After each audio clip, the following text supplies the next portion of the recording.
Viewers, എല്ലാവർക്കും ദിജോസ് വേൾഡിന്റെ പുതിയൊരു വീഡിയോയിലേക്ക് സ്വാഗതം. ആകുന്ന ദിവസം ക്ലോട്ട് അല്ലെങ്കിൽ രക്തക്കട്ട പോകുന്നവരെ ഈ വീഡിയോ ഉറപ്പായിട്ടും കണ്ടിരിക്കണം കേട്ടോ. കാരണം നമ്മുടെ മെൻസ്ട്രേഷൻ എങ്ങനെയാണ്, ഹെൽത്തി ആണോ, ഒരു കുഞ്ഞിനെ വഹിക്കാനായിട്ടുള്ള കപ്പാസിറ്റി നമ്മുടെ ശരീരത്തിലുണ്ടോ എന്നൊക്കെ ഒരു അവയർനെസ് നമുക്ക് തരാൻ വേണ്ടിയിട്ട് ഈ പീരിയഡ് ബ്ലഡിനെ ഒന്ന് ശ്രദ്ധിച്ചു കഴിഞ്ഞാൽ നമുക്ക് ഏകദേശം ഒരു ധാരണ കിട്ടും. അപ്പൊ നിങ്ങൾ ഈ വീഡിയോ ഫുൾ ആയിട്ട് കാണുക കേട്ടോ. ക്ലോട്ട് നിങ്ങൾക്ക് പോകുന്നുണ്ടെങ്കിൽ, സാധാരണ ക്ലോട്ട്സ് നമുക്ക് പീരിയഡ്സിന്റെ ബ്ലീഡിങ് കൂടുതലായിട്ട് പോകുന്ന ദിവസങ്ങളിലാണ് നോർമലി ക്ലോട്ട്സ് അല്ലെങ്കിൽ രക്തക്കട്ട ഉണ്ടാകുന്നത്. അതിനുശേഷം ഇങ്ങനെ ഒരു മീഡിയം സൈസിലുള്ള ഒരു ക്ലോട്ട് നമുക്ക് പോയതിനു ശേഷം പലർക്കും ബ്ലീഡിങ് പോകുന്നതിന്റെ അളവ് കുറയാറുണ്ട്. നോർമലി ആ ഹെവി ആയിട്ടുള്ള ഒരു ബ്ലീഡിങ് ഒന്ന് കൺട്രോൾ ചെയ്യാൻ വേണ്ടിയിട്ടാണ് ഇങ്ങനെയുള്ള ക്ലോട്ട്സ് നമുക്ക് ഫോം ആവുന്നത് കേട്ടോ.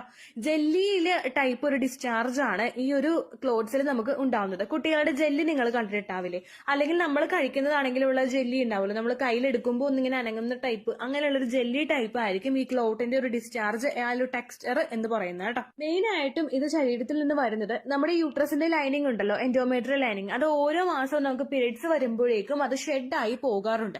ഈ ഷെഡായി പോകുന്നതിൽ നിന്നുള്ള സെല്ലോ അല്ലെങ്കിൽ ടിഷ്യൂസോ ഒക്കെ ചേർന്നിട്ടാണ് നമുക്ക് ഇത്തരത്തിലുള്ള ക്ലോട്ട്സ് ഫോം ആവുന്നത്. പീരിയഡ്സിന്റെ സമയത്ത് ഇത് പലർക്കും ഉണ്ടാകുന്നത് ഭയങ്കര നോർമൽ ആയിട്ടുള്ള കാര്യമാണ്. പക്ഷെ എന്തെങ്കിലും ഹെൽത്ത് കണ്ടീഷൻസ് ഉണ്ടാകാനായിട്ടും ഈ ഒരു കാര്യം മൂലം നമുക്ക് ചാൻസ് ഉണ്ട് കേട്ടോ.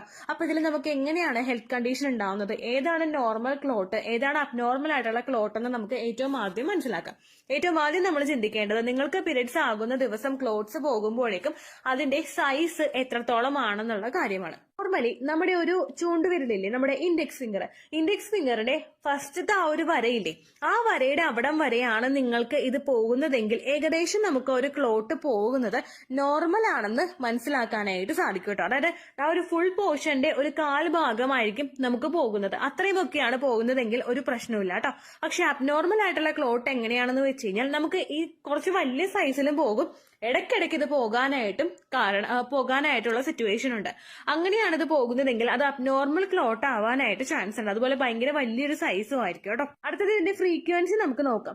ഏറ്റവും കൂടുതൽ നോർമൽ ആയിട്ടുള്ള ക്ലോട്ട്സ് നമുക്ക് ഉണ്ടാകുന്നത് നമ്മളുടെ ശരീരത്തിൽ ബ്ലീഡിംഗ് വളരെ കൂടുതലുള്ള ദിവസത്തിലായിരിക്കും. ദെൻ അത് ക്ലോട്ട് വന്നതിന് ശേഷം ഗ്രാജുവലി നമ്മുടെ ബ്ലീഡിംഗ് കുറഞ്ഞ് പീരിയഡ്സ് ആ ഒരു ബ്ലീഡിംഗ് സ്റ്റോപ്പ് ആവുകയാണ് കേട്ടോ ചെയ്യുന്നത്.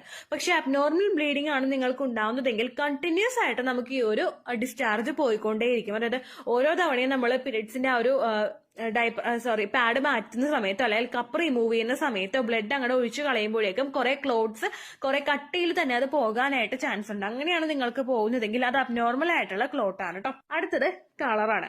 സാധാരണയായിട്ട് നമുക്ക് ക്ലോട്ട് പോകുന്നത് റെഡ് കളറിലോ ബ്രൗൺ കളറിലോ ആയിരിക്കും. അത് തീർത്തും നോർമൽ ആയിട്ടുള്ള ക്ലോട്ട് ആയിരിക്കും. പക്ഷെ അബ്നോർമൽ ആയിട്ടാണ് നമുക്ക് ക്ലോട്ട് പോകുന്നതെങ്കിൽ അത് ബ്ലാക്ക് കളറിലോ, അതായത് ഭയങ്കരമായിട്ട് ബ്ലാക്കിലോട്ട് അടുക്കുന്ന ഒരു കളറിലോ അല്ലെങ്കിൽ ഗ്രേ കളറിലോ ഒക്കെയാണ് നമുക്ക് കാണാനായിട്ട് കൂടുതൽ ചാൻസ് ഉള്ളത് കേട്ടോ. ഈ ക്ലോട്ട് പോകുന്ന സമയത്ത് ശരിക്കും നമുക്ക് ആ ഒരു സെൻസേഷൻ ഭയങ്കരമായിട്ട് ഫീൽ ചെയ്യും. അതായത് വാക്യൂം റിലീസ് ചെയ്യുന്ന ഒരു സിറ്റുവേഷൻ ഉണ്ടല്ലോ, അതായത് നമ്മളിപ്പോ കയ്യിൽ എന്തെങ്കിലും വാക്യൂമിന്റെ പ്രഷറിൽ ഒട്ടിച്ചു വെച്ചിട്ട് അത് പെട്ടെന്ന് അങ്ങ് വിട്ട് കഴിയുമ്പോഴേക്കും ഒരു ആശ്വാസം നമുക്ക് കിട്ടില്ല. അതുപോലെ ആയിരിക്കും നമുക്ക് ഉണ്ടാകുന്നത്. അതുപോലെ തന്നെ ചിലർക്ക് വജൈനൽ ഗ്യാസ് പോകുമല്ലോ, അതായത് വജൈനയിൽ നിന്ന് ഇങ്ങനെ കുമിള പൊട്ടുന്നത് പോലുള്ള ഒരു സൗണ്ട് നമുക്ക് ഫീൽ ചെയ്യില്ലേ, ഇതുപോലെ ആയിരിക്കും നമുക്ക് ആ ഒരു ക്ലോട്ട് പോകുന്നത്. ഇത് കണ്ടിന്യൂസ് ആയിട്ട് നിങ്ങൾക്ക് അനുഭവപ്പെടുന്നുണ്ടെങ്കിൽ നിങ്ങളൊരു ഹെൽത്ത് കണ്ടീഷൻ നിങ്ങൾക്ക് ഉണ്ടാവാനായിട്ട് ചാൻസ് ഉണ്ട്. അപ്പൊ നിങ്ങളത് മസ്റ്റ് ആയിട്ട് ഫൈൻഡ് ഔട്ട് ചെയ്യണം കേട്ടോ. ഇനി എന്തെല്ലാം ഹെൽത്ത് കണ്ടീഷൻ ഉള്ളവർക്കാണ് ക്ലോട്ട്സ് ഉണ്ടാവുന്നത്, അത് കൂടുതലായിട്ട് ഉണ്ടാവുന്നതെന്ന് നമുക്ക് നോക്കാം കേട്ടോ. അപ്പം ആദ്യത്തേതാണ് തൈറോയിഡിന്റെ ഇഷ്യൂ ഉള്ളവർക്ക്. തൈറോയിഡിന്റെ ഗ്രന്ഥി പല ഹോർമോൺസിന്റെ പ്രവർത്തനം കറക്റ്റ് ആയിട്ട് നടക്കാൻ വേണ്ടിയിട്ട് സഹായിക്കുന്ന ഒന്നാണ്. ഇത് എഫിഷ്യന്റ് ആയിട്ട് പ്രവർത്തനം നടക്കാത്തതിന്റെ ഭാഗമായിട്ട് ഹെൽത്ത് ഇഷ്യൂസ് ഉണ്ടാവുന്നതിനും മെൻസ്ട്രേഷനെ അഫക്ട് ചെയ്യുന്നതിനും ചാൻസ് ഉണ്ട്. തൈറോയിഡ് നിങ്ങൾ ഹൈപ്പോ തൈറോയിഡിസം ഉണ്ടെങ്കിലോ ഹൈപ്പർ തൈറോയിഡിസം ഉണ്ടെങ്കിലോ അപ്പോൾ ഇത്തരത്തിലുള്ള ക്ലോട്ട്സ് നിങ്ങൾക്ക് ഫോം ചെയ്യാനായിട്ട് ചാൻസ് ഭയങ്കര കൂടുതലാണ് കേട്ടോ. അടുത്തത് യൂട്രസിൽ എന്തെങ്കിലും പൊളിപ്പോ അല്ലെങ്കിൽ ഫൈബ്രോയിഡോ ഉണ്ടാകുന്നതാണ് കേട്ടോ. യൂട്രസിൽ ഇങ്ങനെയുള്ള ഹെൽത്ത് കണ്ടീഷൻ ഉണ്ടാകുന്നതിന്റെ ഭാഗമായിട്ട് ഹെവി ആയിട്ടോ അല്ലെങ്കിൽ ഭയങ്കര ലോങ്ങർ ആയിട്ടോ നമുക്ക് ബ്ലീഡിംഗ് ഉണ്ടാവാനായിട്ട് ചാൻസ് ഉണ്ട്. അതോടൊപ്പം തന്നെ ഭയങ്കരമായിട്ടും ബാക്ക് പെയിനും നമുക്ക് അനുഭവപ്പെടാനായിട്ട് ചാൻസ് ഉണ്ട് കേട്ടോ. ഇങ്ങനെയുള്ളവർക്ക് കണ്ടിന്യൂസ് ആയിട്ട് ക്ലോട്ട്സ് പോവുകയും ചെയ്യും. അടുത്തൊരു സിറ്റുവേഷൻ ആണ് നമ്മൾ ബർത്ത് കൺട്രോളിന് വേണ്ടിയിട്ട് എന്തെങ്കിലും പിൽസ് ഉപയോഗിക്കുന്നത്. ചില ആളുകൾ കോൺട്രാസെപ്റ്റീവ് പിൽസ് യൂസ് ചെയ്യാറുണ്ട്. അത് എന്തെങ്കിലും സിറ്റുവേഷൻ ഉണ്ടാകുമ്പോൾ യൂസ് ചെയ്യുന്നവരുണ്ട്. അതല്ലാതെ ഡോക്ടേഴ്സ് പറഞ്ഞിട്ട് കോൺട്രാസെപ്റ്റീവ് പിൽസ് യൂസ് ചെയ്യുന്ന ആളുകളുണ്ട്. ഇങ്ങനെയുള്ള പിൽസ് നമ്മൾ എടുക്കുന്നതിന്റെ ഭാഗമായിട്ടും ക്ലോട്ട്സ് ഉണ്ടാകാനായിട്ട് ചാൻസ് ഉണ്ട്. അപ്പൊ അങ്ങനെയാണ് നിങ്ങൾക്ക് കണ്ടീഷൻ വരുന്നതെങ്കിൽ നിങ്ങൾ ടെൻഷൻ ആവണ്ട. ഈ ഒരു സിറ്റുവേഷൻ, ഈ ഒരു മെഡിസിൻ നിങ്ങൾ എടുക്കുന്നത് കൊണ്ടായിരിക്കും അങ്ങനെ ക്ലോട്ട്സ് വരുന്നത്. മെഡിസിൻ നിർത്തിയതിനു ശേഷവും 2 സൈക്കിൾ നിങ്ങൾ മോണിറ്റർ ചെയ്യുക. ഇതുപോലെ ക്ലോട്ട്സ് പോകുന്നുണ്ടോ എന്ന് നിങ്ങൾ നോക്കുക കേട്ടോ. ഉണ്ടെങ്കിൽ നിങ്ങൾ ഡോക്ടറെ പോയി കാണണം. അടുത്തൊരു സിറ്റുവേഷൻ ആണ് നമുക്ക് മിസ്കാരേജ് ഉണ്ടാവുക. ചില ആളുകൾക്ക് കെമിക്കൽ പ്രഗ്നൻസി ഉണ്ടാകുന്നുണ്ട്. ചില ആളുകൾക്ക് കെമിക്കൽ പ്രഗ്നൻസി അല്ലാതെ നമ്മളിപ്പോൾ പ്രഗ്നൻസി ഡിറ്റക്ട് ചെയ്ത് കഴിഞ്ഞിട്ടും കുറച്ചൊന്നും നാളുകൾ കഴിയുമ്പോഴേക്കും, അതായത് ഇപ്പോൾ നമ്മൾ ആദ്യമായിട്ട് പീരിയഡ്സ് മിസ്സായിട്ട് 5 ദിവസത്തിൽ പ്രഗ്നൻസി നമ്മൾ ഡിറ്റക്ട് ചെയ്തു, പക്ഷെ 10ാമത്തെ ദിവസം നമുക്ക് ബ്ലീഡിങ് വരുന്നുണ്ടെങ്കിൽ അത് ഇതുപോലെ ക്ലോട്ട്സോട് കൂടി പോകാനായിട്ടാണ് ചാൻസ്. കാരണം ആ ടിഷ്യൂസ് ഒക്കെ കൂടുതൽ ഉണ്ടാകും, എൻഡോമെട്രിയൽ ലൈനിങ് ഭയങ്കര തിക്കണായിരിക്കും, അതുപോലെ ബ്ലഡ് ഭയങ്കര കൂടുതൽ ഉണ്ടാകും. കാരണം കുഞ്ഞിനെ നറിഷ് ചെയ്യുന്നതിന് വേണ്ടിയിട്ടുള്ള ബ്ലഡ് എല്ലാം അതിനകത്ത് ഇൻക്ലൂഡഡ് ആയിട്ടുണ്ടാകും. അതെല്ലാം കൃത്യമായിട്ട് ശരീരത്തിനകത്ത് നിന്ന് പുറത്തേക്ക് പോകുമ്പോഴേക്കും ഇത്തരത്തിൽ ലാർജ് ആയിട്ടുള്ള ക്ലോട്ട്സ് നിങ്ങൾക്ക് ഫോം ചെയ്യാനായിട്ട് ചാൻസ് ഉണ്ട് കേട്ടോ. അപ്പോൾ ഇതിനോടൊപ്പം നിങ്ങൾക്ക് അസഹനീയമായിട്ട് വേദന ഉണ്ടാകും, അതുപോലെ കണ്ടിന്യൂസ് ആയിട്ട് ബ്ലീഡിംഗ് ഉണ്ടാകും, ബാക്ക് പെയിൻ ഉണ്ടാകും, വയറുവേദന ഉണ്ടാകും, അങ്ങനെയൊക്കെ ബുദ്ധിമുട്ട് നിങ്ങൾക്ക് ഉണ്ടാവാനായിട്ട് ചാൻസ് ഉണ്ട്. അപ്പോൾ നിങ്ങൾക്ക് മിസ്കാരേജ് ഉണ്ടാവുന്നതാണോ എന്ന് നിങ്ങൾ മസ്റ്റ് ആയിട്ട് ഫൈൻഡ് ഔട്ട് ചെയ്യണം കേട്ടോ. അടുത്ത സിറ്റുവേഷൻ ആണ് എൻഡോമെട്രിയോസിസ് എന്ന് പറയുന്നത്.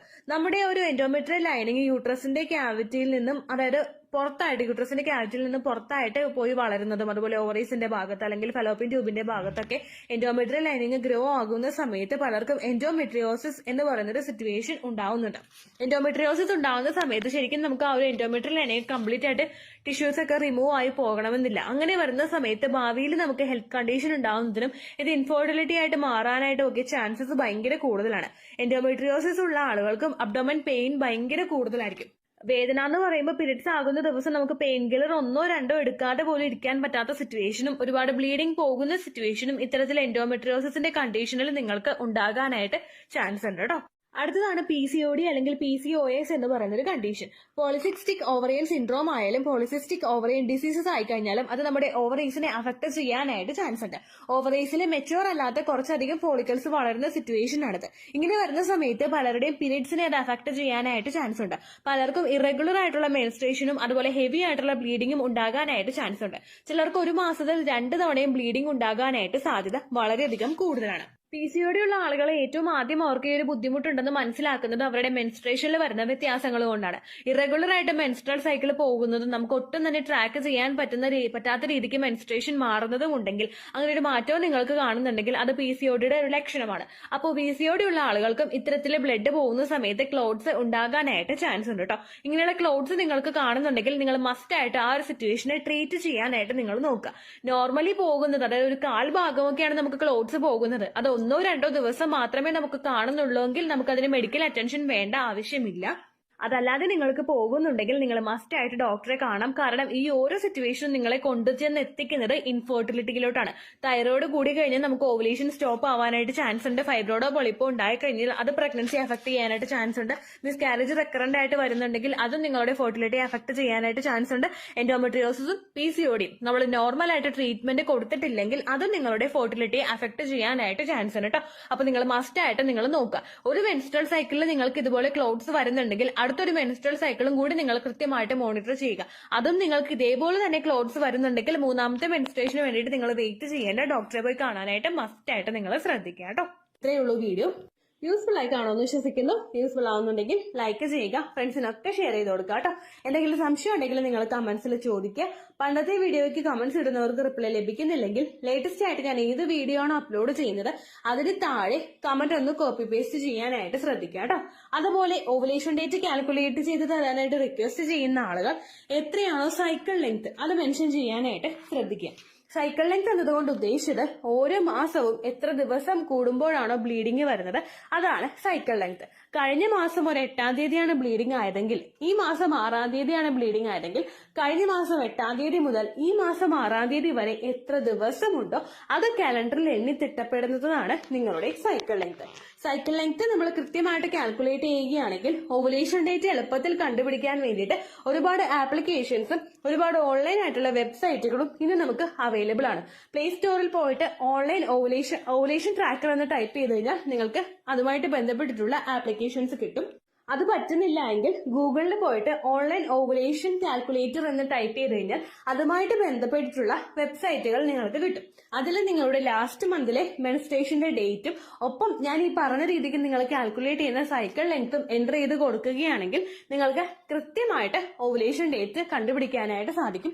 ഫെർട്ടൈൽ ടൈം പീരീഡും നിങ്ങൾക്ക് കിട്ടും. അതായത് എത്ര ദിവസം മുതൽ കോണ്ടാക്ട് ചെയ്ത് തുടങ്ങിക്കഴിഞ്ഞാൽ നിങ്ങൾ പ്രഗ്നന്റ് ആകും എന്നുള്ളൊരു ഡേറ്റും നിങ്ങൾക്ക് പ്രോപ്പർ ആയിട്ട് കിട്ടും കേട്ടോ. ഇത് കാൽക്കുലേറ്റ് കാൽക്കുലേറ്റ് ചെയ്യുന്ന സമയത്ത്, സൈക്കിൾ ലെങ്ത് കാൽക്കുലേറ്റ് ചെയ്യുന്ന സമയത്ത് നിങ്ങളുടെ ആ ഒരു കലണ്ടറിൽ നോക്കി തന്നെ നിങ്ങൾ കാൽക്കുലേറ്റ് ചെയ്യുക. പല മാസങ്ങളിലും 30-31 ദിവസമുണ്ട്, അതുകൊണ്ടാണ് അങ്ങനെ പറഞ്ഞത്. ഒപ്പം നിങ്ങൾക്ക് ബ്ലീഡിങ് തുടങ്ങിയ ദിവസത്തിന് വേണം നിങ്ങൾ Day 1 ആയിട്ട് എടുക്കാൻ വേണ്ടിയിട്ട്. സ്പോട്ടിങ് തുടങ്ങിയ ദിവസത്തിനെ, അതായത് ചെറുതായിട്ട് ഡിസ്ചാർജ് പോയി തുടങ്ങിയ ദിവസത്തിനെ നിങ്ങൾ കൺസിഡർ ചെയ്യേണ്ട ആവശ്യം ഇല്ല കേട്ടോ. അപ്പൊ ഇത്രയേ ഉള്ളൂ വീഡിയോ. അടുത്തൊരു വീഡിയോ ആയിട്ട് നമുക്ക് വീണ്ടും കാണാം. ബൈ.